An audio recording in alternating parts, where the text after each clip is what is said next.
अपने नबी मुहतरम सल्लल्लाहु अलैहि वसल्लम से मोहब्बत का मुजाहरा करने बैठे। इसलिए मुसलमानों को चाहिए कि दुश्मनों के इल्ज़ाम को गलत साबित कर दे और अपनी एक्टिविटीज से बता दे कि अगर तुमने इस्लाम मिटाने की ठान लिया है तो हम लोगों ने भी अब इस्लाम बचाने की ठान लिया है। और ये बात बिल्कुल सच है कि जब भी मुसलमान का अकीदा मजबूत होता है और ईमान अच्छा, अमल अच्छा होता है, तो बगैर तोप और बगैर गन के मुशरिकों का सीना इनकी हैबत से थर्रा जाता है।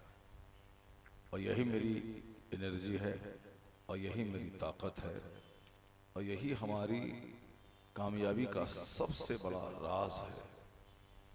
आज सारे लोग जान रहे हैं कि सितम हो रहा है, तकलीफें हो रही हैं, ऐसा लगता है कि जैसे अब मुसलमान पिस जाएगा, लेकिन अल्लाह की मदद गालिब आती है और ये कमजोर और निहत्थे मुसलमान बलवानों पे गालिब आ जाते हैं। इसकी एक ताज़ा मिसाल आज की तारीख में वो फिलिस्तीन है। मुशरिकों, काफिरों, यहूदियों ने सोचा था कि मैं इसे 3 दिन में गाजा मिटा दूंगा, 3 दिन में। लेकिन आज 2 साल होने वाले हैं। नौजवान उन यहूदियों की नाक में दम किया हुआ। अभी 2-4 दिन पहले भी जिनका एक एक फौजी सेफ रहता था, उनके दर्जनों फौजियों को मौत के घाट उतार दिया।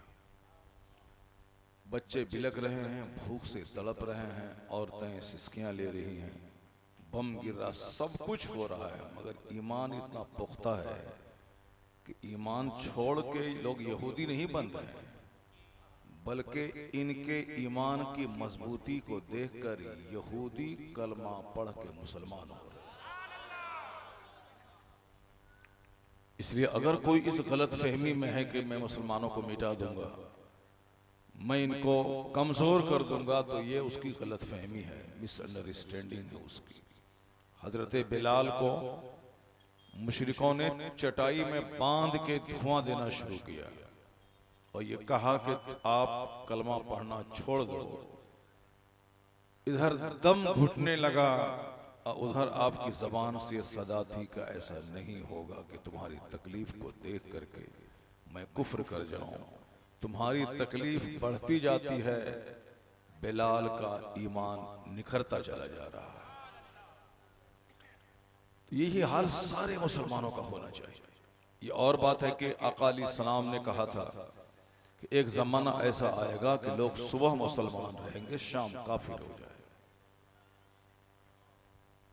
सुबह रहेंगे कि अल्लाह एक है, जन्नत हक है, जहन्नम हक है, दुनिया कुछ नहीं है, मगर शाम गलत लोगों की सोहबत में बैठकर वो कहेंगे कि नहीं नहीं, जो कुछ है इसी दुनिया में है, मरने के बाद कुछ नहीं होता है।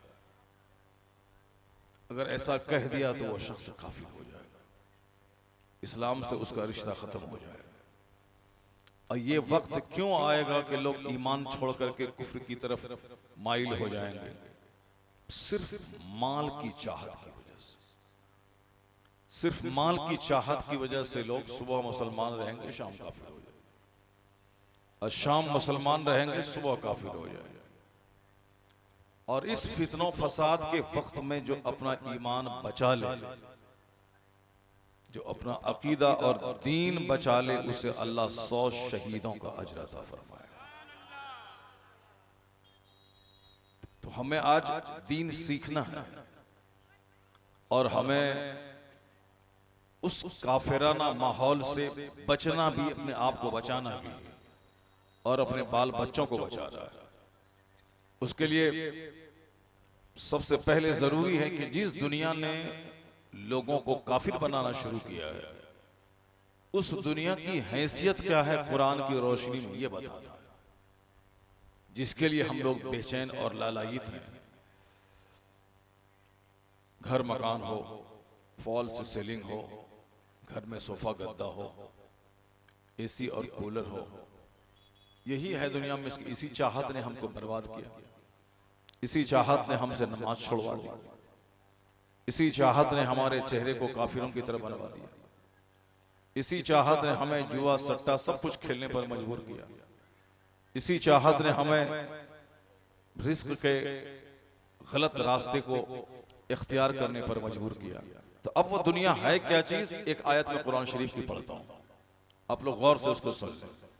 लंबी तकरीर आप नहीं सुने, बस सिर्फ कुरान पाक की एक आयत सुन लें और हुजूर की एक दो हदीस सुन लें, उसके बाद फिर मैं तकरीर करता हूं ताकि पहले पता चल जाए कि जो ईमान इस्लाम कमजोर हो जाएगा किसकी वजह से कमजोर होगा, और जिस वजह से कमजोर होगा कि बंदा सुबह शाम मुसलमान रहे सुबह काफिर हो जाए, तो उसकी हैसियत क्या है जिसकी वजह से बंदा काफिर हो जाता है।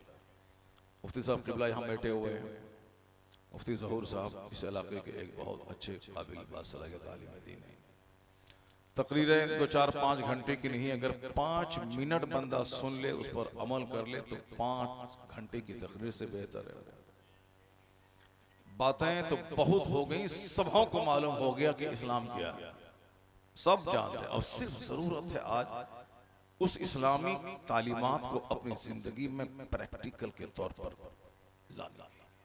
बातें सब, हम तो कभी कभी कम पढ़े लिखे लोगों की ज़बानी ऐसी ऐसी बातें सुनते हैं कि हम लोग दंग रह जाते हैं, जिसको हम बेवकूफ समझते हैं, कुछ नहीं समझते, मगर वो ऐसी ऐसी बातें बोलता है इस्लाम के बारे में कि साहब आप दंग रह जाएंगे। तसव्वुफ की बातें करते हैं, राह सलूक की बातें करते हैं, तो इसका मतलब ये निकला कि बातें बहुत हो गई, और ये क़यामत की निशानी है, आखिर ज़माने में कलम फैल जाएगा, यानी इस कदर प्रिंट मीडिया का दौर आ जाएगा कि अखबारात, किताबें, रसायल, मैगजीन्स आम हो जाएंगे। जैसे आज प्रेस से किताबों का छपना आसान है। पहले जमाने में लोग हड्डी पे किताबें लिखते थे, पहले जमाने में लोग दरख्त के पत्तों की किताब लिखते थे, लेकिन आज वह दौर नहीं रहा। आज ये दौर है प्रिंटिंग प्रेस का ज़माना। हजारों, लाखों, करोड़ों किताबें रोजाना छप रही हैं, किताबें छप रही भी हैं, फ्री में डिस्ट्रीब्यूट भी हो रही है। पहले एक किताब खरीदनी पड़ती थी, और आज जबरदस्ती लोग 10 किताब थमाते हैं, किसको आप पढ़िए। अभी 1 महीना पहले मेरे मदरसे में इतनी किताबें किसी ने भेज दिया, कौन भेजा, कहां से भेजा, इतनी किताबें कार्टून में भर के भेज दिया। पहले एक किताब खरीदने के लिए पैसे लगते थे, और आप 1 दर्जन किताबें मोटी मोटी भेज दिया। सारी तहरीकें काम कर रही हैं, सारी तंजीमें काम कर रही हैं, तो अब बातें बहुत हो जाएंगी। हदीस में यह भी आया है कि बातें बहुत होंगी, जबान चलने लगेगी, और आजकल सब जबान चला रहे हैं, चाय की दुकान पे, पान की दुकान पे, हर जगह पे सिर्फ जबान ही चल रही है। जो इस्लाम पढ़ा नहीं है वो भी इस्लाम की बातें कर रहा है कि हम तुमसे कम हैं क्या, हम खूब जानते हैं, आपको समझाने की जरूरत नहीं है, हम खूब जानते हैं। यह है बेअदबी। अदब यह है कि अपने बड़ों के सामने बंदा खामोश रहे और सुने, बड़ों के तजर्बात से फायदा उठाए, अपने बड़ों की मालूमात से फायदा उठाए। जो उम्र में बड़े हैं, जो इल्म में बड़े हैं, अक्ल में बड़े हैं, उनके तजर्बात से फायदा उठाया जाए। नहीं, बंदा उसके सामने ही चपड़ चपड़ करना शुरू कर देता है।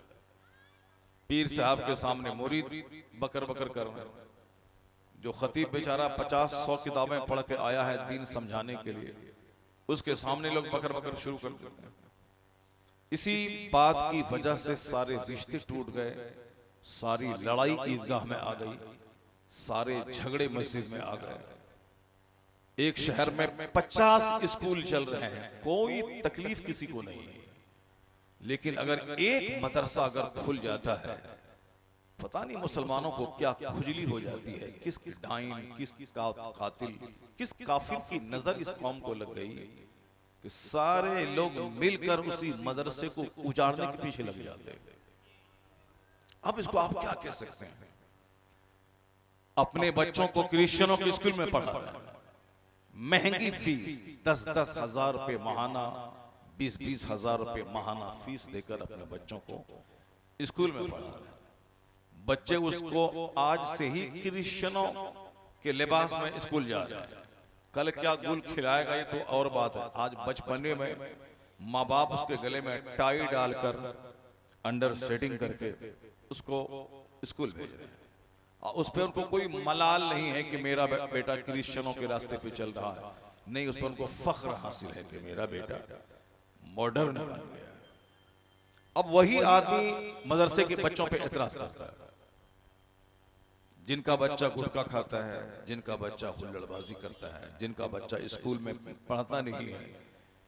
अभी तो पता नहीं चलता है, पता चलेगा बाद में जब इनके सारे पैसे खत्म हो जाएंगे और बच्चा रिजल्ट 0 इसका आएगा।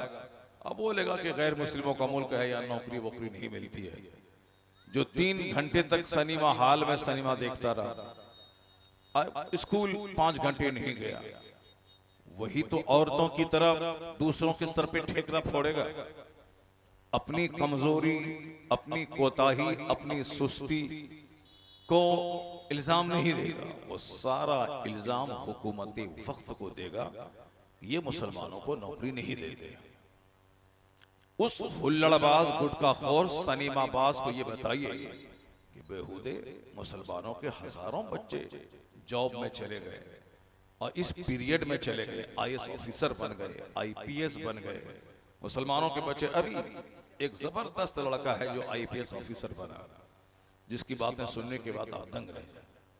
इस बार 40 बच्चे मुसलमानों के कलेक्टर बने, और आपका बच्चा कटिहार में सिनेमा देखेगा तो कैसे कलेक्टर बनेगा? वो 3-3 घंटे तक सिनेमा हॉल में रहेगा तो कैसे वो कलेक्टर बनेगा? वो दूसरों की बहू बेटी को सूंघता रहेगा, कहां से खुशबू आ रही है, किस घर से औरतें निकल रही हैं। जरा गौर से उसकी आंख देख करके आंख को सेका जाए। जो किताब नहीं देखेगा, दूसरों की बहू बेटी का चेहरा देखेगा, वो तो बोलेगा ही कि हिंदुओं के मुल्क में नौकरी मुसलमान को नहीं मिलती। वो अपनी कमजोरी, अपना खाना सोना, और उसको मुर्द इल्जाम नहीं ठहराएगा। वो अपनी कमजोरी पे पर्दा डालने के लिए बाप को बेवकूफ बनाएगा कि ये गैर मुस्लिमों का मुल्क है, यहाँ नौकरी नहीं मिलती। बाप भी खूब समझ रहा है मेरा बेटा क्या कर रहा है, पढ़ना चाहिए क्या, तो वह पढ़ क्या रहा है। खूब मेहनत और मशक्कत करने की जरूरत है, स्ट्रगल और जद्दोजहद करने की जरूरत है। जिंदगी का एक एक मिनट कीमती है, एक एक मिनट की कद्र करने की जरूरत है। बातें नहीं, खामोश रहने की जरूरत है। हुजूर की हदीस आम में आया है कि मन समता नजा, जो खामोश रहा वो नजात पा गया। बोलने वाला फंस गया, खामोश रहने वाला नजात पा गया। अल्लाह ने एक जबान दी है ताकि बातें कम की जाए। अल्लाह ने 2 कान दिए हैं ताकि बात से डबल सुना जाए। इस पर गौर करना। 2 कान दिए हैं ताकि डबल सुना जाए। सिंगल जबान है, सिंगल बोला जाए, डबल सुना जाए, और गुफ्तगू सुनी जाए, बातें सुनी जाए।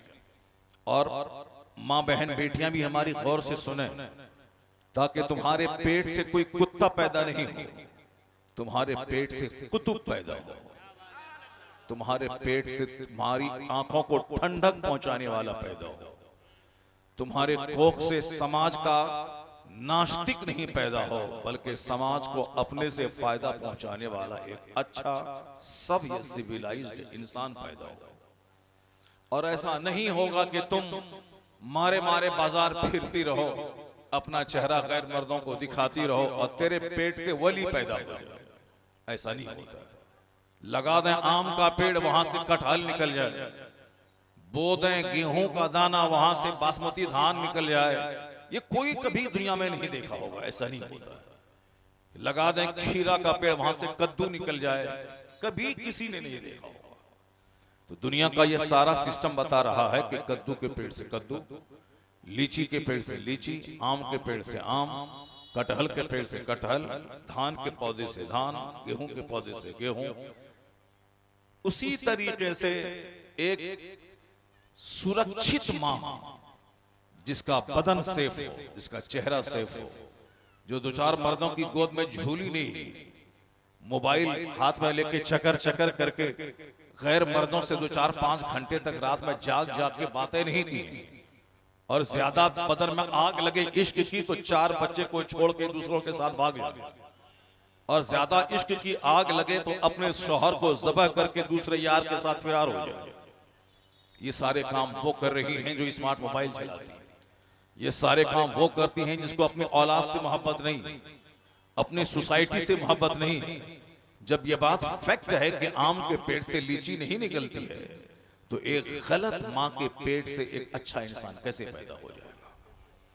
एक लुच्चा लफंगा घोंडा बाप के नुत्फे से एक वली कैसे पैदा हो जाएगा? क्योंकि बाप के नुत्फे से ही बच्चा पैदा होता है। बाप बीज डालता है, माँ जमीन होती है, और जब जमीन सड़ी हुई हो फसल नाकारा पैदा हो, अब बीज सड़ा हुआ हो फसल नाकारा पैदा हो। इसलिए आज हर माँ बाप को माल की चाहत छोड़ देनी होगी, अच्छी औलाद दुनिया को देने की तमन्ना करनी होगी। दुनिया चट्टों कमीनों से भर गई, दुनिया डकैतों से भर गई, दुनिया चोरों से भर गई, माँ बाप को तकलीफ देने वालों से दुनिया भर गई, काफिरों से दुनिया भर गई। अब जरूरत है कि यह दुनिया मुस्तफा के गुलामों से भर दिया जाए। यह दुनिया शरीफों से, नेकों से, मुत्तकियों से भर देना चाहिए, ताकि मरने वाला मर जाए तो लोग ना बोले कि खबीस बाप खबीस बेटा छोड़ गया, बल्कि बेटा इतना जबरदस्त हो जिसको देखने के बाद कहा जाए एक जबरदस्त बाप है जो जबरदस्त औलाद छोड़ के चला गया। आज उसी माँ बाप की कहानी सारी दुनिया सीख रही है, सारी दुनिया जान रही है। कैसा था जबरदस्त बाप 5000 साल पहले जिसने अपने बेटे की गर्दन पे छुरी चला दी, और कैसा जबरदस्त बेटा था वो जिसने अपने बाप से कहा था कि अब्बू जान आप बेफिक्र रहिए, मैं गर्दन फेर कर नहीं भागूंगा, मैं हाथ और पांव नहीं नचाऊंगा, मैं आपको मायूस नहीं करूंगा। आप जो अपने खुदा की खुशनुदी की खातिर खुदा की मर्जी के मुताबिक जो काम करने का आपको हुक्म हुआ है वो काम कर जाइए। आप मुझको बागी नहीं, मुझको नाफरमान नहीं, तजेदुनी इंशाअल्लाह मिनस साबिरीन, अनकरीब आप मुझे सब्र करने वाला पाएंगे। आज बकरीद का त्योहार सारे मुसलमानों के लिए एक रोल मॉडल है, क्योंकि आज हर बाप को शिकायत है औलाद से, और हर औलाद को शिकायत है अपने माँ बाप से, क्योंकि हर आदमी किसी न किसी का बच्चा है, बेटा है, वो अचानक टपक नहीं गया, वो माँ के पेट से ही पैदा हुआ। ये सिस्टम अल्लाह ने बना दिया है, दुनिया में साइंस ने डेवलप किया है, लेकिन इंसान बनाने की फैक्ट्री आज तक कोई बना नहीं सका, और न क़यामत तक कोई बना पाएगा। अगर बेबी ट्यूब सिस्टम अगर डॉक्टर ने लाया भी है, तो ऐसा नहीं कि वो बेबी ट्यूब में कोई दूसरा गोंद डाल दे उसमें से बच्चा पैदा हो जाए, नहीं, उस ट्यूब सिस्टम में ही किसी इंसान का सीरम ही डाला जाएगा, इंसान का नुत्फा ही डाला जाता है। ये और बात है कि इसके नुत्फे से बच्चा पैदा नहीं होता, दूसरे का नुत्फा डाला जाए, मगर नुत्फा ही डाला जाए। ऐसा नहीं कि 2-4 मशीन 10 करोड़ की लगा दिया और रोजाना उसमें से इंसान पैदा हो रहा है। इंसान तो छोड़िए, मशीन के जरिए आम पैदा नहीं हो सकता, लीची नहीं पैदा हो सकती, आलू नहीं पैदा हो सकता, चावल नहीं पैदा हो सकते, दरख्त का पत्ता नहीं पैदा हो सकता है, तो इंसान कैसे पैदा हो सकता है? अल्लाह ने इंसान को कमजोर बनाया है। एक नापाक कतरे से तुम पैदा हुए हो, बाप की शर्मगाह से, माँ की शर्मगाह से होता हुआ बच्चादानी में गए हो, बच्चादानी में माँ का माहवारी खून रोककर तेरे बदन में ग़िज़ा का इंतजाम किया गया है, फिर 9 महीने के बाद उसी शर्मगाह से तुम दुनिया में निकाले गए हो, इसलिए कि ताकि जब भी तुमको लगे कि मैं बहुत बड़ा आदमी हूं, दौलतमंद, बहुत बड़ा अक्लमंद, बहुत बड़ा नेता, बहुत बड़ा रक्षा मंत्री, बहुत बड़ा गृह मंत्री, बहुत बड़ा प्रधानमंत्री, बहुत बड़ा गांव का नवाब, 1000 जमीन का जोतने वाला सरदार, तो कुरान ने 1 दर्जन जगहों पे मेरी पैदाइश का चर्चा करके बताया कि जब भी लगे कि आई एम समथिंग, मैं कुछ हूं, तो अपनी पैदाइश की कहानी पढ़ लेना कि तो वह नापाक कतरा जो बाप के पेशाब के रास्ते से निकला, माँ के पेशाब के रास्ते से बच्चादानी में गया, माँ का महीने का खून रोक कर तेरे खुराक का इंतजाम किया गया, फिर उस पेशाब के रास्ते से तू निकला, जिसकी बुनियाद इतनी कमजोर है, जिसकी स्टार्टिंग कहानी इतनी कमजोर है कि कई बार शर्मगाहों से गुजर हुआ हो, उसे सेब नहीं देता कि दुनिया में सर उठा के चले। जिस दिन तुम बुनियाद पे गौर करेगा तो पेशानी जमीन पे झुका के कहेगा, इलाही मैं कुछ नहीं हूं, तू ही सब कुछ है। जरा जोर से बोले सुभान अल्लाह, हाथ उठा के बोले ला इलाहा इल्लल्लाह। ये इस्लाम है। 1 करोड़ बात की एक बात जो बात आप तक मैंने पहुंचा दी, 1 करोड़ बात की एक बात है। आज सीना तान के बच्चे चल रहे हैं, इसको मारो, उसको पीटो, उसको गाली दो, माँ बाप को सताओ। जो आज ये गोंडे समाज में बढ़ रहे हैं, उस गोंडे को मालूम नहीं है कि उसकी औकात क्या है। ये तो नापाक कतरे से पैदा हुआ, ये तो फैक्ट है। कुरान में जो अल्लाह जिसने हमको पैदा किया है, वो कुरान शरीफ में इसी तरह का चर्चा कई जगहों पे किया है। और दूसरी बात कि अभी जितने लोग दुनिया में जिंदा हैं, ये कितने कमजोर हैं, इसकी कमजोरी इसी बात से झलकती है कि ऊपर में चाहे वह ब्रांडेड कंपनी का वो शूज पहन लें, ब्रांडेड कंपनी का साहब वह जीन्स पहन लें, ब्रांडेड कंपनी का टी शर्ट पहन लें, क्योंकि आज ब्रांडेड कंपनी का पहनने का जुनून चला। कल करीब थे बकरीद के दिन पुराने कपड़े को धो के सुखा के पहन के ईदगाह जाते थे, लेकिन अब जैसे तैसे कमा कोड़ करके सबके पास पैसे ज्यादा हो गए। चाहे झूठ बोले, नमाज छोड़े, चाहे जुआ खेले, चाहे सामूहिक लोन वाला कारोबार औरत करे, जैसे तैसे पैसा सबके पास हो गया, सबके पास पैसा हो गया। चाहे हराम से हो, हलाल से हो, माल चाहिए। हदीस में आया है कि आखिर जमाने में लोग परवाह नहीं करेंगे कि माल कहां से मिल रहा है, हराम से मिल रहा है, आ मिनल हलाल अम मिनल हराम, हलाल से मिल रहा है या हराम से, कुछ नहीं, माल चाहिए, चाहे जैसे भी हो माल चाहिए। जबकि वो खबीस जान रहा है कि तुम कितना माल कमाएगा। अगर बारसोई में अगर तेरे पास 10 करोड़ का मॉल है, तो पटना में एक आदमी के पास 100 करोड़ का मॉल है। अगर पटना में तेरे पास 100 करोड़ का मॉल है, तो बंबई में एक आदमी के पास 36,000 करोड़ का मकान उसके पास मौजूद है। क्या मुकाबला करोगे? पैसे इतने सस्ते हो गए कि अल्लाह ने इस जलील पैसे को जलीलों को बेतहाशा दे दिया। इसलिए जलील और इतरा रहा है कि हमसे अल्लाह खुश है, तब ना हमको पैसा दे रहा है।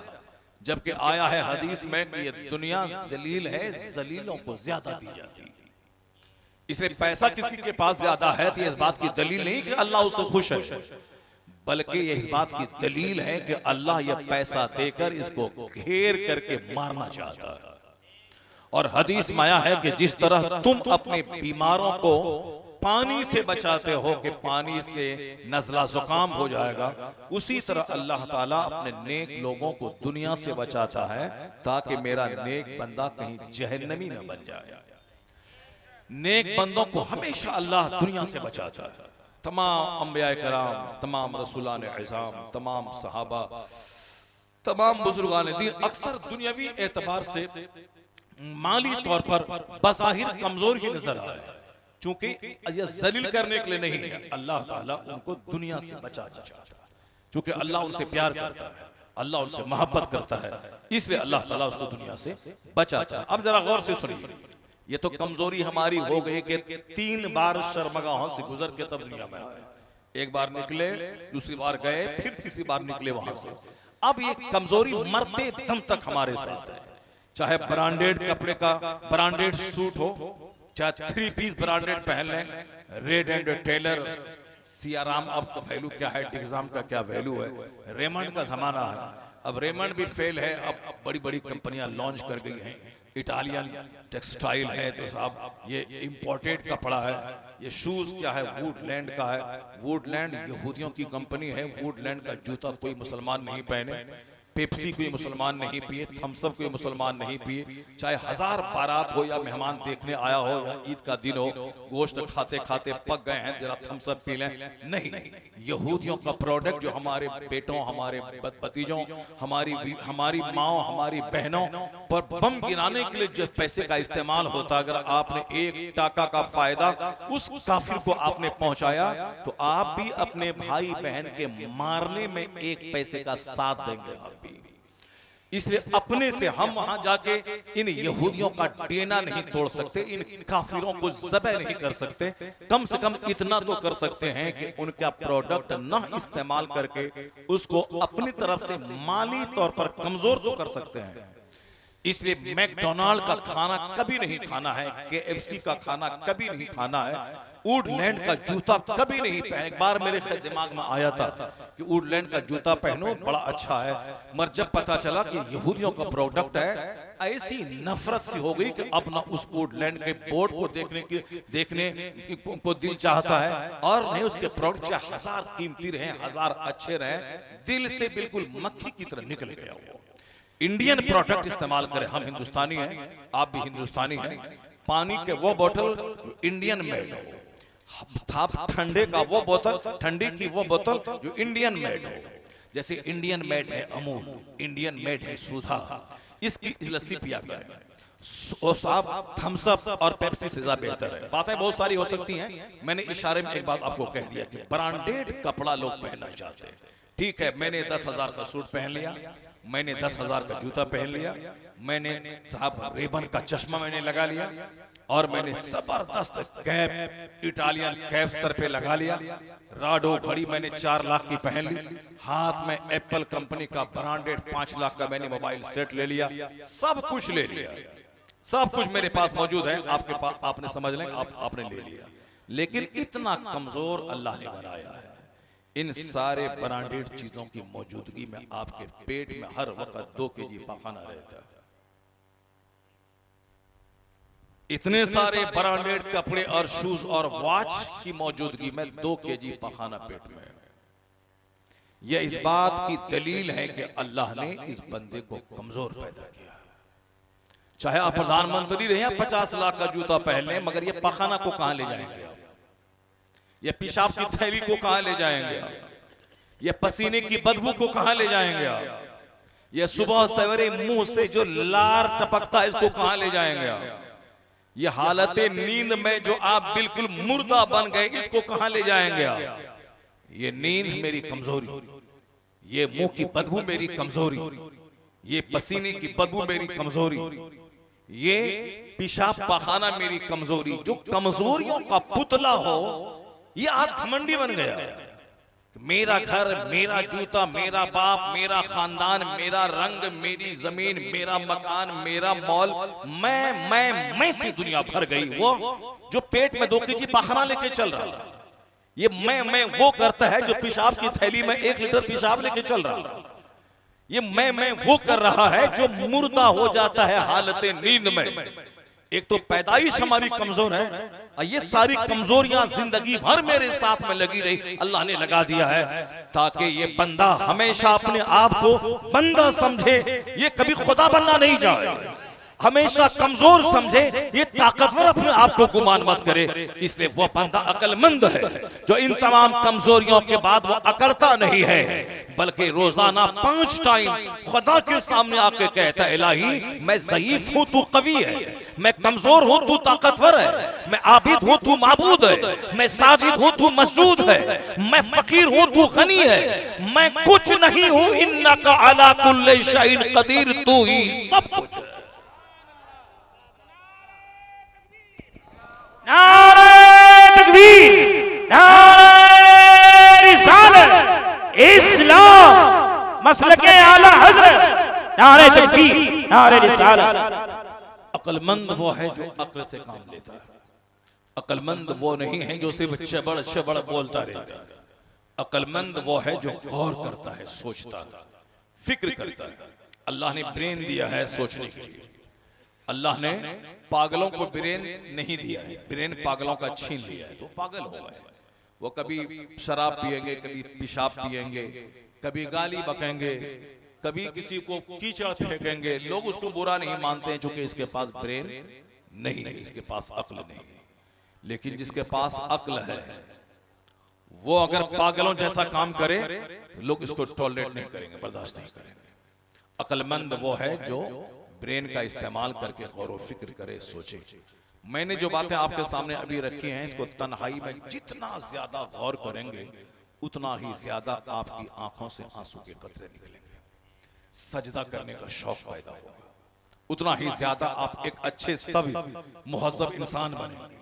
और क़यामत की निशानी है कि आखिर जमाने में अक्सर लोगों की अक्लें छीन ली जाएंगी। एक जमाना ऐसा आएगा कि अक्सर लोगों की अक्लें तुनज़ौ उक़ूलो अक्सर ज़ालिका ज़माना, उस जमाने के अक्सर लोगों का ब्रेन छीन लिया जाए।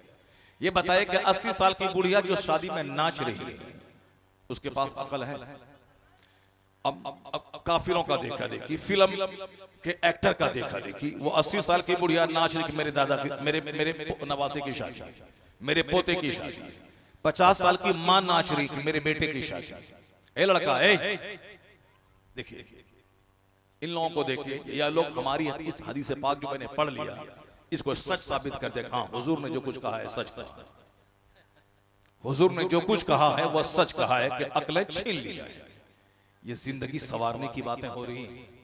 मैं कोई कॉमेडी नहीं बोल रहा हूं, मैं कोई कहानी नहीं कह रहा हूं, मैं कोई सर पैर बगैर सर पैर के किसी फेसबुक की कहानी नहीं बोल रहा हूं, मैं कुरान बोल रहा हूं। मैं हदीस से पाक का मफहूम बयान कर रहा हूं। और जो कुछ मैं बयान कर दिया इसके बाद अगर तकरीर भी मैं अभी बंद भी कर दूं तो भी 1 करोड़ नसीहतों पे भारी है मेरी बात। क्योंकि आज हर समाज का एक बड़ा प्रॉब्लम है घमंड, एक बड़ा प्रॉब्लम है गुरूर। सारे अक्सर लोग गुरूर का पुतला बने हुए हैं। कोई किसी से बात नहीं कर रहा, कोई किसी के पास नहीं जा रहा, कोई किसी को बर्दाश्त नहीं कर रहा। हर तरफ लगी है आग, गुस्से की आग, घमंड की आग, नफरत की आग, कीना की आग, कुदूरत की आग, बेपर्दगी की आग, हर तरफ आग ही आग है। सब अपनी जबान से आग उगल रहा है। कल तक जिसका बाप गाय चराता था, कल तक जिसका बाप दूसरों की गोड़ी में दूसरों का बैल चराता था, आज मेहनत मजदूरी करके 2 पैसा कमा लिया है, अब जबान से आग उगल रहा है। कौन है जो हमको आग दिखलाए मैं भी कुछ हूं? अगर उनको कहा जाए कि तेरी मां पोछा लगाती थी हमारे घर में, बस सर लटक जाए। तेरा बाप मेरी गाय चरा रहा था, बस सर शर्म से झुक जाए। ये इंसान की औकात याद दिलाने के लिए दुनिया में ये कहा जाता है कि बहुत बड़े बनते हो। वो दिन भूल गए कि तेरा बाप मेरे छप्पर की छावनी करता था। उस दिन तुम भूल गए कि तेरा बाप मेरी गाय चराता था। उस दिन भूल गए कि तेरी माँ मेरे घर में खाना बनाने आती थी, पोछा झाड़ू लगाती थी। तो ये बातें इसलिए कही जाती हैं ताकि उसका गुरूर टूट जाए, उसका घमंड टूट जाए। तो अल्लाह ने भी कुरान शरीफ में जो दर्जनों जगहों पे पैदाइश की बात की है कि मैंने तुझको एक बचती हुई मिट्टी से पैदा किया, मैंने तुझको एक सलील कतरे आग से पैदा किया, मैंने तुझको एक जंप करते हुए पानी के कतरे से पैदा किया, मैंने तुझको एक बदबूदार गारे मिन तीनी लाजिब एक चिपचिपाती हुई मिट्टी से मैंने तुझको पैदा किया। ये जो तीनी लाजिब है, कहीं में सलसाल मिन हमें मसनून है, कहीं जलील कतरा है, कहीं कूदता हुआ कतरा है, ये सारी बातें मेरे गुरूर को तोड़ने के लिए अल्लाह ने कहा। अल्लाह ने फरमाया वो ग़रब लना मसलन व नसिया खल्क़ा, वो एक मिसाल लेके आया है कि ये सड़ी हुई हड्डी में जान कैसे पड़ेगी। क्या अपनी पैदाइश को भूल गया वो कि पैदाइश यानी एक पानी के कतरे से पैदा हुआ, वो काम आसान है अल्लाह के लिए। तो दोबारा उस सड़ी हुई हड्डी में जान डालकर उससे हिसाब लेना, ये तो उस मौके से ज्यादा आसान है। क्योंकि बेसिकली पानी से पैदा करना ये थोड़ा मुश्किल है, लेकिन हड्डी में दोबारा जान डाल देना ये तो आसान है। जब पहला काम अल्लाह के लिए मुश्किल नहीं है तो दूसरा काम अल्लाह के लिए मुश्किल कैसे हो सकता है? इसलिए अल्लाह ने पहला काम जो मुश्किल था वो उसके लिए आसान है, कुन फयकून। और दूसरा काम कि हमारी सड़ी हुई लाश में कहीं न कहीं कोई जौहर रहता है जिसमें दोबारा रूह डाल देना है, बंदा खड़ा होगा और बंदा हिसाब देना होगा कि तुमने जिंदगी अपनी कैसे गुजारी। सुबह कैसे गुजारी तुमने, शाम कैसे गुजारी तुमने, रात कैसे गुजारी तुमने, दिन कैसे गुजारा तुमने, जवानी किस काम में लगाई। ये सारा कसूर 100% हमारा इसलिए है कि हमने अपने बच्चों को कभी दीन नहीं सिखाया, हमने अपने बच्चों को कभी आलिमों का एहतराम नहीं बताया, हमने हमेशा बच्चों के सामने आलिमों की गीबत की, हमने हमेशा अपने बच्चों को कहा कि आलिमों से बच के रहना, ये तुम्हें जवानी में टोपी पहना देगा, ये जवानी में तुझे पंजाबी कुर्ता पहना देगा, ये जवानी में तुझे 5 वक्त मस्जिद में जाने वाला बना देगा। अभी तुझको इंजीनियर बनना है, डॉक्टर बनना है, बड़ा बिजनेसमैन बनना है, अभी इतनी जल्दी दाढ़ी रखोगे तो कामयाब नहीं हो पाओगे। ये 100% सारा कसूर माँ बाप का है, जिसने पहले अपने बच्चों को मॉडर्न देखना चाहा। अब बाद में जब उसका बच्चा मॉडर्न हो गया, अप टू डेट, माँ बाप बूढ़े हुए, इसको ओल्ड एज होम में डाल दिया, बूढ़ा घर में। अब वहां तरसते रहो बच्चों का मुंह देखने के लिए। पहले तो इसने अपने बच्चों को मॉडर्न बनना देखना चाहा, मेरा बच्चा मॉडर्न हो जाए, इसलिए मॉडर्न लोगों की कहानी सुनाई, हदीस कुरान की बात नहीं सुनाई, आखिरत और जन्नत की बात नहीं सुनाई। ये दुनिया का 100 साल 1 मिनट के बराबर है, ये मैंने बच्चों को नहीं बताया। हमने पहले अंग्रेजों, यहूदों, नसारा, मुशरिकों, काफिरों, मालदारों की बातें हमने सुनाई ताकि मेरा बेटा मालदार हो जाए, मेरा बेटा डीएम और एसपी हो जाए। हमने ये कहानी सुनाई। एक अच्छा इंसान बनने के लिए बड़े इंसान और अच्छे लोगों की कहानी नहीं सुनाई, उसकी तरबियत नहीं की। हुजूर ने क्या फरमाया, नेक दाया से बच्चों को दूध पिलाओ। हमने कभी इस बात को नहीं सोचा कि बच्चों का दूध पिलाने वाली माँ कैसी होनी चाहिए। सिर्फ ख्वाहिशात की गुलामी की कि जिस औरत का चेहरा गोरा हो, चेहरे पे गोश्त भरा हुआ हो, जो देखने में भी कोई चिकनी चपड़ी हो, वो मेरी बीवी बने, चाहे बैकग्राउंड उसका खराब हो, चाहे चोर दरवाजे से 3 हमल सदर हॉस्पिटल में गिर गया हो, सब चलेगा। कोचिंग सेंटर में, स्कूल में, समाज में, शादी ब्याह के मौके पर, उर्स के मौके पर, पिकनिक पार्टी मनाने के लिए जहां लड़कियों को लेके भाग जाएं, 2-4 घंटे उसके साथ बिस्तर गर्म करें, हाँ मिला हो तो दवाई खिला दें, और दवाई खिलाने की नौबत ही ना आए बल्कि निरोध का इस्तेमाल करें ताकि हमल ही ना ठहरे कि बेइज्जती समाज में हो, दवाइयां खिलवा दें।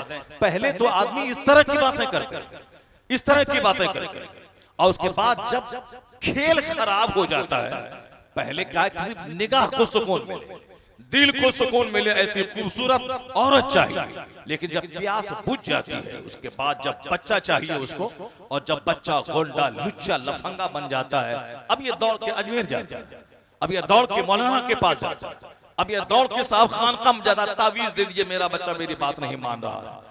ऐसा अगर होता है दुनिया में कि आम का पेड़ लगा के उसमें तावीज डाल दो, वहां से सेब निकलने लगे, तो फिर यह भी मुमकिन है कि माँ बाप चाहे अपनी मर्जी के मुताबिक सिलेक्शन करें औरतों का और शौहरों का। शौहर जो जोकर हो, जो दाढ़ी मोछ दोनों क्लीन शेव है, नमाज रोजे से कोई मतलब ना हो, उसको मोटरसाइकिल पे घुमाए, 2-4 मर्दों का मुंह दिखलाए, फिर शौहर को धक्का मार के गिरा दें, और शौहर का जो दूसरा उससे ज्यादा खूबसूरत दोस्त है उसके साथ भाग जाए। ये सब पहले निगाहों को सेका जाता है, पहले माहौल खराब किया जाता है। उसके बाद जब औलाद हो गई बदबख्त, शकी औलाद, माँ बाप की नाफरमान हो गई, तो अब अजमेर दौड़ के चले जाए।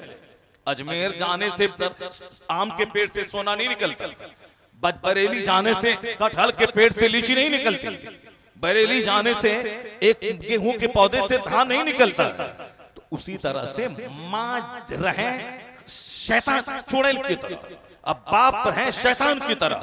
1 करोड़ तावीज डाल दो, बेटा कभी कुतुब अब्दाल नहीं पैदा होगा।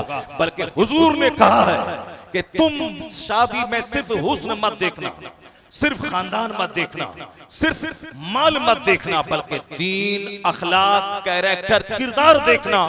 तो नबी की बात को ताक पे रखकर समाज, सोसाइटी और दूसरों का मुंह देखकर, फिल्म देखकर सिर्फ खूबसूरती को तरजीह देने वाला ऐसा कभी नहीं होगा कि नेक और सालेह औलाद का मुंह देखे। इसलिए कि कामयाबी वहां है जहां मुस्तफा की बात पे अमल है, वही कामयाबी है। कि मोहम्मद से वफा तूने तो हम तेरे हैं, ये जहां चीज है क्या लौहो कलम तेरे। सुभान अल्लाह। सारी कामयाबियां पैगंबर आज़म अलैहिस्सलाम की गुलामी में बिना अपने घर में दीन का माहौल पैदा कीजिए, वरना कव्वाली में 1 लाख लोगों की भीड़ होती है। क्यों? क्योंकि वहां तबला सुनने को मिलता है, वहां हारमोनियम सुनने को मिलता है, वहां बाजा सुनने को मिलता है। वो बाजा सुनने के लिए वहां जाते हैं। और तकरीर में यहाँ तो हराम और हलाल की बातें सुनने को मिलती है, यहाँ तो अपनी कमजोरियों की बातें सुनने को मिलती है, उसकी इस्लाह के रास्ते दिखाए जाते हैं। ये काम जो करोड़ों में कोई करता है, वो काम यहाँ सिखाया जाता है। हदीस माया है कि 1000 में 999 लोग जहन्नम जाएंगे, सिर्फ एक बंदा जन्नत जाएगा। वो 1% भी नहीं है, जो कि 1000 में 999 लोग जहन्नम जाएंगे। इसलिए अगर आज शराब की भट्टी में भीड़ है, सिनेमा हॉल में भीड़ है, आज ईद के दिन साहब नमाज वगैरह सब छोड़ छाड़ के तारीख की भट्टी के अड्डे पे भीड़ है, चौक चौराहे पे तमाशा बीनों के पास तमाशा बीनों की भीड़ में एक मदारी का तमाशा देखने की भीड़ है, तो फिर उससे नर्वस होने की जरूरत नहीं है। क्योंकि जिस जन्नत जिसकी है, उस जन्नत जन्नत वाले ने जन्नत बनाया, अल्लाह ने जन्नत का मालिक मुस्तफा को बना दिया कि और फिर मुस्तफा ने कहा है कि 1000 में 999 लोग जहन्नम जाएंगे। और जन्नत बनाने वाले अल्लाह ने कहा है कि कयामत के दिन थोक का थोक, यानी खरब आदमी, अभी तो 700 करोड़ 800 करोड़ की आबादी दुनिया में है, जिसमें 200 करोड़ मुसलमान हैं, बाकी 500-600 करोड़ कुफार और मुशरिकीन हैं। ये 700 करोड़ की आबादी, कयामत तक कितने लोग पैदा होंगे और अब तक कितने खरब लोग पैदा हो चुके। मैदान महशर में अव्वल से लेकर आखिर तक सारे लोग जमा हो जाएंगे। अल्लाह सबको दोबारा जिंदा करके मैदान महशर में लाएगा। जमीन से सारे लोग निकलेंगे, जमीन अपना सारा बोझ निकाल के फेंक देगी। जितने लोग दफन हुए, जला दिए गए, पानी में बहा दिए गए, वो सारे लोग मैदान महशर में होंगे। खरब आदमी सबसे जहन्नम को भर दिया जाएगा। उसके बाद अल्लाह कहेगा जहन्नम से, हलिम तलाकी, क्या तेरा पेट भर गया? तो जहन्नम बोलेगा, तकूलु हल मिन मजीद, क्या और कोई बच रहा है क्या? यानी खरबों महासंख्यों आदमी को जहन्नम में डाल दिया जाएगा। जहन्नम का पेट इतना अल्लाह ने बड़ा बनाया। जब सारे जहन्नमी जहन्नम में डाल दिए जाएंगे, खरब महासंख्यों, उसके बाद जहन्नम से अल्लाह कहेगा, क्या तेरा पेट भर गया? तो जहन्नम कहेगा, क्या कहेगा? कुरान शरीफ में आया है, तकूलु हल मिन मजीद। जहन्नम बोलेगा, और कुछ लोग बच रहे हैं क्या? यानी खरब आदमी को डालने के बाद अब तुम कभी मत बोलना कि कव्वाली के मजमे में 5 लाख की भीड़, जलसे में 5 आदमी, ऐसा क्यों हो रहा है? बाहर में चौक चौराहे पे चाय की दुकान पे 1000 आदमी और मस्जिद में 5 बूढ़ा क्यों है? कभी मत बोलना, बल्कि जान लेना कि ये दुनिया एक तमाशा, एक खेल है, और आखिर चीज तो आखिरत है, जो इटरनल, दायमी, परमानेंट। ये दुनिया आरजी, वक्ती, प्रोविजनल, टेम्पररी, और यहाँ का 100 साल, जिसमें बचपन, जवानी, बुढ़ापा, तीनों पीरियड है। ये एक कतरा पानी। मुफ्ती साहब बैठे हैं, आका अलैहिस्सलाम की एक हदीस है, हुजूर फरमाते हैं कि तुम में से कोई अपनी उंगली पानी में डाल दे, फिल यम, समंदर में डाल दे, फल यंजुर बिमा तरजा, फिर वो देखे कि कितना पानी लेके उंगली लौटी है। ये कौन? दुनिया का सबसे बड़ा अक्लमंद, दुनिया के सबसे बड़े महान, बात अज खुदा बुजुर्ग तू ही किस्सा मुख्तसर, जिससे बड़ा दानिशमंद, जिससे बड़ा अक्लमंद, जिससे बड़ा हसीनो जमील, जिससे बड़ा ज़हीन कोई पैदा नहीं हुआ, न पहले न क़यामत तक कोई पैदा होगा, जिसको आला हजरत ने अपनी जबान में कहा, लम याते नज़ीर कफ़ी नज़रिन मिसले तू ना शुद पैदा जाना, जगराज को सरसू है तुझको शहे दूसरा जाना। जिसके बारे में आला हजरत ने कहा, वो कमाले हुस्ने हुजूर है कि गुमाने नक्शे जहां नहीं, यही फूल खास से दूर है, ये वो शम्मा है कि धुआं नहीं। आला हजरत ने कहा, अल्लाह की सरताबा कदम शान है ये, इंसान नहीं इंसान, वो इंसान है ये। कुरान तो ईमान बताता है इन्हें, ईमान ये कहता है मेरी जान है ये। बेशक ईमान है मुस्तफा, रूहे ईमान है मुस्तफ़ा, कन्ज़े ईमान है मुस्तफ़ा, बाअसे तख्लीक़ कायनात है मुस्तफ़ा। कहाँ होता काबा, कहाँ होता मीना, कहाँ होता मुज़दलिफ़ा, कहाँ होता सफ़ा और मरवा, कहाँ होता मताफ, कहाँ होते मिज़ाब रहमत, कहाँ होता रुकन अस्वद, कहाँ होता मदीना, कहाँ होता काबा, कहाँ होता अरफात, कहाँ होता मीना और मुज़दलिफ़ा। आला हजरत कहते हैं होते कहाँ खलील बिना काबा ओ मीना, लौलाक वाले साहिबी ये सब तुम्हारे घर की है। बेशक सुभान अल्लाह, ये सब तुम्हारे घर की है। वह जो न थे तो कुछ न था, वह जो न हो तो कुछ न हो, जान है वो जहान की जान है तो जान है। बेशक सुभान अल्लाह। अल्लाह एक है ये पता मुस्तफ़ा ने बताया। कुरान हक है, अल्लाह की किताब है, ये मुस्तफ़ा ने बताया। ये रमजान, नमाज, रोजे, हज और ज़कात, ये सारी बहारें मुस्तफ़ा ने बताई। ये हज के मनासिक, ये सारा पैगाम मुस्तफ़ा ने अता फरमाया। अल्लाह एक है, हमने अल्लाह को नहीं देखा, मुस्तफ़ा ने अल्लाह को देख के कहा कि दुनिया का खालिक अल्लाह है और वो अल्लाह एक है। इसका मतलब ये निकला कि सारा दीन मुस्तफ़ा से हमको मिला है। अब जो मुस्तफ़ा को अपनी तरह इंसान कहे, हुजूर की शान घटाए, वो अपने ईमान की खैर मनाए, बल्कि तकाज़े ईमान तो यह है कि जिनके सदक़े में मैं कुफ्र से बचा, शिर्क से बचा, मैं बुराई से बचा, मैं बेईमानी से बचा। एहसान मोहम्मद अरबी का कि मैं बुत के सामने नहीं खड़ा हूं, मैं खुदा वाहिद के सामने। सुभान अल्लाह, नारे तकबीर, नारे रिसालत, इस्लाम मसलके आला हज़रत, इश्क मोहब्बत, नारे तकबीर, नारे रिसालत। पैगंबर आज़म अलैहिस्सलाम कहते हैं कि तुम में से कोई अपनी उंगली समंदर में डाले, फल यंजुर, फिर देखे कि कितना पानी लेके आया। समंदर में उंगली डालेंगे तो 4-5 कतरा पानी।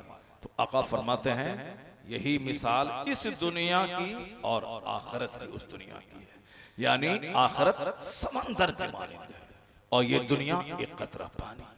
जिस कतरा पानी के लिए 30 साल तक हम लोग पढ़ते हैं कॉलेज में, अब 32 साल तक नौकरी करते हैं स्कूल और दफ्तर में, इसी एक कतरा पानी के लिए। वतन सारा छोड़ के दिल्ली और पंजाब में रेडी चलाते हैं 16 घंटे ओवर टाइम लगाकर इसी दुनिया के लिए। बीवी बाल बच्चे को छोड़ के सऊदी अरब, अमेरिका, गल्फ चले गए पैसा कमाने के लिए। ऊंट चरा के, बकरी चरा के 16 घंटे, ईद के दिन भी नमाज पढ़ने नहीं देते वहां के कफील, बल्कि कहते तुम काम के लिए पैदा हुए हो, काम के लिए मेरे यहाँ आए हो, काम करो। अगर तुमको हज ही करना है तो मेरे घर का चक्कर लगा लो, तेरा हज हो जाएगा। ऐसी खुबासत भरी बातें करके लोग सुन करके वहां रहते हैं। तकाज़ुत ये था उस नौकरी को थूक देता जिस नौकरी में ईमान खतरे में पड़े। वहां से आकर के हिंदुस्तान में एक ठेला पे प्याज बेच लेते, लहसुन बेच लेते। एक मकान बनने वाला है जहां तुम 8 घंटे ईंट ढो लेते, कम से कम 500 रुपए डेली कमा लेते। नहीं 5 लाख कमाते, कम से कम 50 खरब रुपए का ईमान तो बचा हुआ रहता। 50 खरब के ईमान के सामने 5 कौड़ी की क्या हैसियत है। जिस दिन दिमाग की बात बैठ गई कि ईमान सबसे बड़ी चीज है, कयामत के दिन बड़े बड़े इक़्तिदार वाले, बड़े बड़े साहिबाने जुब्बा दस्तार, बड़ी बड़ी कुर्सी पर बैठकर, सदारत की कुर्सी पर बैठकर सदर आला बनने वाले, प्रधानमंत्री बनने वाले, अमेरिका के सदर बनने वाले, ये सारे मसनद नशीनों को जब अल्लाह तबारक व तआला नाक और मुंह के बल घसीट कर अपने फरिश्तों के जरिए जहन्नम में डलवाएगा, वो गरीब ठेला चलाने वाला, प्याज बेचने वाला, लहसुन बेचने वाला, सड़क के किनारे सब्जियां बेचने वाला, मगर हराम नहीं खाने वाला, ईमान बचाने वाला, सजदा करने वाला, इस मोमिन को जब अल्लाह रेशम का कपड़ा पहनाकर, सोने का कंगन पहनाकर और बिल्कुल मसनद पे उसे बैठा के, उस पर चांदी के मसनद पर बैठा करके, और साहब वो गाँव तकिया, जन्नती तकिए में उसको लेटा, उसको टेक लगा के जब बिठा के रखेगा, उसके सामने अमेरिका से लेके बड़े बड़े ममालिक के सुदूर और जिम्मेदारों को जब जिल्लत के साथ जहन्नम की आग में घसीट कर डाला जाएगा, उस वक्त ये ठेला पे केला बेचने वाला ये कहेगा, या अल्लाह तेरा करोड़ों एहसान है कि तूने मुझको दुनिया में अच्छा घर नहीं दिया, तेरा करोड़ों एहसान कि मैंने दुनिया में 3 टाइम खाना पेट भर के ईद के दिन भी नहीं खाया। ये अल्लाह तेरा एहसान है, तूने दुनिया नहीं दी मगर आखिरत की रुसवाई से तूने मुझको बचा दिया। सुभान अल्लाह। इलाही तेरा करोड़ों एहसान। अगर तू इन काफिरों की तरह जो अमेरिका का प्रेसिडेंट है, अगर इसकी तरह तू मुझको दुनिया में मनसब दे देता, सोने का घर मकान बना देता, पूरा शहर में मेरा मॉल दे देता, और आज हम जहन्नम की आग में मुंह के बल जलील होके घसीट कर डाले जाते। ए अल्लाह, इससे बेहतर था कि मैं दुनिया में किराए के घर में रहा, मैं मोटा छोटा पहना, मैं रूखा सूखा खाया, मैं फूस की झोपड़ी में रहा।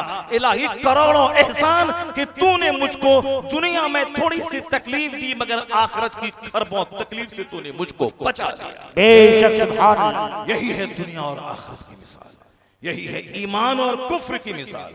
जब बच्चे की घुट्टी में ये बात पील जाए, ये दुनिया पानी का एक कतरा है, आखिरत अपार समंदर। ये दुनिया सलील है, इज्जतें असल में वहां की है जहां सदा रहना है, जहां हमेशा, जहां खरबों साल की गिनती की भी कोई हैसियत नहीं है। खरबों साल एक गिनती काउंटेबल चीज है, लेकिन जहां बेगिनती साल सदा रहे, असल इज्जत वहां की, असल तकलीफ वहां की। अगर ये बात दिल में बैठ जाए, एक बच्चा मुसलमान का ना कभी जहर खा के मरेगा, ना फांसी के फंदे पे लटकेगा, ना मुसीबतों के बीच में घिर करके न वो ट्रेन की पटरी में कटेगा। चाहे कोई खूबसूरत लड़की धोखा दे, चाहे उनका कोई बिजनेस का पार्टनर खरबों का माल लेके भाग जाए और इसको धोखा दे दे, चाहे लड़की धोखा दे, चाहे पार्टनर धोखा दे, चाहे बाप किसी एक बेटे को करोड़ खरबों की जमीन लिख दे, ये बंदा जहर नहीं खाएगा, क्योंकि वह जानेगा कि दुनिया एक कतरा पानी है और आखिरत मिसले समंदर के है। इसलिए मुझे दुनिया नहीं चाहिए, ईमान बचे, अमल बचे, मुझे उक़बा चाहिए। वो जहर नहीं खाएगा, वो हर हाल में अल्लाह पर तवक्कुल और एतमाद करेगा। और कुरान कहता है, फमन यतवक्कल अलल्लाह फहुव हस्बुह, जो अल्लाह पे भरोसा करता है अल्लाह उसके लिए काफी हो जाता है। बेशक सुभान अल्लाह। जहर खा के मरे वो जिसका भरोसा किसी लड़की पे हो, जहर खा के मरे वो जिसका भरोसा गवर्नमेंट की नौकरी पे हो, फांसी के फंदे पे लटक के मरे वो जो सारा सुकून अपनी मेहनतों में तलाश करे, जहर खा के मर जाए वो जिसे अल्लाह रसूल पर नहीं, माल औलाद नौकरी सेहत तंदुरुस्ती जवानी पे भरोसा हो, वो जहर खा के मर जाए। पटना का एक खरबपति अपने ही घर में अपनी बीवी, अपने बेटे, अपने बच्चों सबको शूट कर दिया अपने लाइसेंस वाले पिस्तौल से और खुद को मार लिया। खरबपति के घर से 4 डेड बॉडी निकल रही है। आपने देखा 1 लाख कमाने वाला इंजीनियर बेंगलोर का, उसने खुद को खुदकुशी के दहाने पहुंचा दिया, साहब बुरी मौत मर गया। आपने देखा होगा कि साहब एक जवान खूबसूरत स्मार्ट लड़का एक लड़की से मोहब्बत की, मोहब्बत में धोखा क्या हुआ, वो मोहब्बत ही धोखा था, अपने हिसाब से धोखा समझ लिया। लड़की चली गई इसको छोड़कर, ये अपनी ट्रेन की पटरी में अपने घर के किनारे ही कट के मर गया, सड़ गया, जाओ जहां गया चले जाओ। वो लड़की जिंदा है, दूसरों से शादी कर लिया, मौज मस्ती के साथ रह रही है, और ये उस लड़की की मोहब्बत में अपनी जान दे दिया। माँ को रुलाता हुआ चला गया। बाप बुढ़ापे में सिसकियां भर रहा है, आज बाप जिंदा है उसका, और वो अपने काम को पहुंच गया। वो लड़की मस्तियां कर रही है, और ये आशिक थे आज जिसके इश्क में ट्रेन की पटरी में कट गए। जो झूठा इश्क करेगा लड़कियों से, जो झूठा इश्क करेगा दुनिया के माल से, इन झूठे आशिकों का यही हश्र होगा। कोई फांसी के फंदे पे लटकेगा, कोई जहर खा के जान देगा, कोई ट्रेन की पटरी में कटेगा, कोई पुल से नीचे कूद के पानी में मरेगा। ये मर रहे हैं, और आजकल ज्यादा तादाद इन खुदकुशी करने वालों की बढ़ रही है। लेकिन अल्लाह पर जिसका एतमाद और भरोसा है, वो 5000 रुपए नौकरी इमामत की कर रहा है, और 5000 कमाने के बाद बादशाहों से ज्यादा उसके चेहरे पे नूर बरस रहा है, उसके चेहरे में मुश्क और ऊद की खुशबू निकल रही है। वह 5000 में में मस्त है जैसे 5 करोड़ महीना मिल रहा हो। तो मस्तियां दुनियादारी में नहीं है, मस्तियां सारी बाहर है। तो मुस्तफा की गुलामी में अल्लाह ने रख दिया है। इसलिए जो भी दुनिया के पीछे भागेगा आग में वहां जलेगा, खुदकुशी यहाँ करना पड़ेगा। और जो जन्नत के पीछे भागेगा, जो मुस्तफा की तालीमात के पीछे भागेगा, जो दुनियावी रंगीनियों के पीछे नहीं भागेगा, अल्लाह यहाँ भी उसकी जिंदगी में बहार देगा, मुख्तसर सी कमाई में बरकतें देगा, चेहरे पे नूर अता करेगा, यहाँ सब्र और कनात की दौलत देगा। और मरेगा तो जिस मुस्तफा की सुन्नत पे अमल किया है उस मुस्तफा के जवारे करीम में जन्नतुल फिरदौस में जगह अता फरमा। बेशक सुभान अल्लाह। दोनों जहान की फलाह व बहबूदी का सारा राज मुस्तफा की गुलामी में पिना है। अब जरा गौर से सुनिए, आज जरूरत है अपने बाल बच्चों को संभालने, अपने बाल बच्चों को बयान करने, अपने बाल बच्चों को बताने की। यह कुर्बानी का त्यौहार एक जबरदस्त बाप जबरदस्त बेटे की कुर्बानी की एक दास्तान सुनाता है। हम लोग बचपन से पढ़ रहे हैं, बचपन से जब से मुंह में बोली आई लोगों को बयान कर रहे हैं, तब से कुर्बानी पे खिताब कर रहे हैं। जिंदगी के 55 साल हो गए, 55 साल में 15 साल माइनस कर दें तो 40 साल, 40 साल से गुफ्तगू कर रहा हूं, कुर्बानी की कहानी पढ़ रहा हूं। लेकिन आज भी जब कुर्बानी की दास्तान पढ़ता हूं तो आंखें डबडबा जाती हैं और ऐसा लगता है जैसे जिंदगी में पहली बार ये कहानी पढ़ रहा हूं। 40 साल तक गुफ्तगू करने अब पढ़ने के बाद भी, और जो 40 मिनट की ईदगाह में नहीं सुनना चाहता फलसफे कुर्बानी, जल्दी से नमाज पढ़ो और घर भागो और साहब हुल्लड़बाजी करें, जबकि रोजाना खेत में धूप में जल के कमाई कर रहा है, पानी पटा रहा है, खेत में धूप में जलकर साहब हल चला रहा है, हल चलवाता है या चलाता है। ऐसे लोगों को 10 मिनट ईदगाह में बैठने में तकलीफ होती है। तकरीर थोड़ी सी लंबी हो गई तो इमाम साहब की मुलाजमत की खैर नहीं। ये है मेरे जीने का अंदाज। जरा सुनिए कुरान शरीफ क्या कहता है। कुरान कहता है कुल नारो जहन्नमा अशद्दु हर्रा, जहन्नम की आग खतरनाक गर्मी वाली आग है वो, और कयामत का एक दिन 50,000 साल के बराबर होगा। दुनियावी गिनती के हिसाब से 50,000 साल के बराबर एक दिन होगा, और वहां 25,000 साल, 25 साल नहीं, 25,000 साल के बराबर जो आधा दिन होगा, उस आधे दिन के बराबर बंदा पसीने में डूबा हुआ रहेगा। कोई नाक तक, कोई आंख तक, कोई सर तक पसीने में शराबोर रहेगा, कोई साया नहीं रहेगा दरख्त का। आज ईदगाह में वहां मुसल्ले से भाग करके आ गए, दीवार के साए में, कमजोर हैं, शुगर की बीमारी है, मर जाओ मुसल्ले पे। कम से कम शराब की भट्टी में मरने से करोड़ों गुना तो बेहतर है। इधर उधर लेटिन डूब में मरने से तो बेहतर है कि मुसल्ले पे मर गए।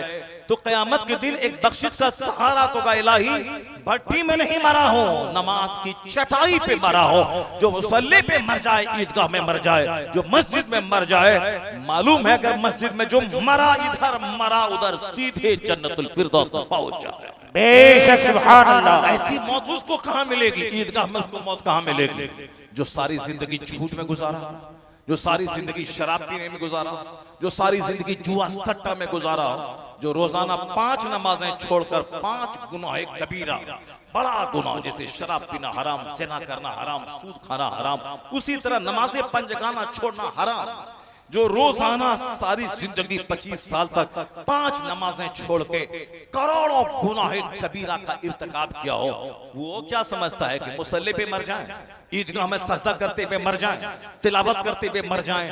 नहीं मरेगा। जो किसी औरत के इश्क में मरा है वो मुसल्ले में कैसे मरेगा? जो दुनिया की चाहत में मरा है वो सजदागाह में कैसे मरेगा? सजदागाह में मरता है वो जो 15 साल की उम्र से 55 साल की उम्र तक सजदा करता रहा, अल्लाह ने कबूल किया। वह चौराहे पे ग़ीबत की महफिल में नहीं मरेगा, मस्जिद में सजदा करते हुए मर जाएगा। उसको मौत नसीब होगी जिन्होंने तहज्जुद की लज्जतें हासिल की, जिन्होंने इशराक और चाश्त की लज्जतें हासिल की, जिन्होंने नमाज़े अवाबिल की लज्जतें हासिल की, जिसने इस जवानी में कड़ाके की सर्दी में नहा के वुजू करके नमाज पढ़ा, जो जबरदस्त गर्मी में पसीने से शराबोर होने के बाद उसने वो नमाज अदा की हो, गर्मी का बहाना न बनाया हो। हम लोग ठहरे जल्दबाज, इसलिए हमें सब्र हमारी जिंदगी से रुखसत हो चुका है। और सच्ची बात तो है कि आखिरत का महत्व हमारी निगाहों से घटता चला जा रहा है। वरना एक आदमी दुनिया की वजह से आखिरत के खरबों साल की जिंदगी को आग में डाल दे, ऐसा कभी नहीं होगा। इसलिए कयामत का चर्चा कुरान शरीफ में हर पेज में मौजूद है। आखिरत का चर्चा सबसे ज्यादा कुरान में मौजूद है। सूरह फातिहा के मालिक के यौमिद्दीन से लेकर कुल बिनास तक, आखिरी सूरत तक, हर सूरत में आखिरत का चर्चा, यानी the world of here after, इस दुनिया के बाद जो दुनिया है उसका चर्चा। जरा देखिए, जो चर्चा कुरान में सबसे ज्यादा है वही चर्चा मस्जिदों में कम है, वही चर्चा तकरीर में कम है, वही चर्चा घर में माँ बाप की गुफ्तगू में कम है, वही चर्चा पड़ोसी की गुफ्तगू में कम है। किताब में आया है कि जब पहले सहाबा इकराम आपस में एक दूसरे से मिलते थे तो सूरह वल अस्र की तिलावत करते थे। वल अस्र इन्नल इंसान लफी खुस्र, महबूब के ज़माने की कसम के इंसान खसारे में, घाटे में है। इल्लल्लज़ीना आमनू व अमिलुस सालिहात व तवासौ बिल हक़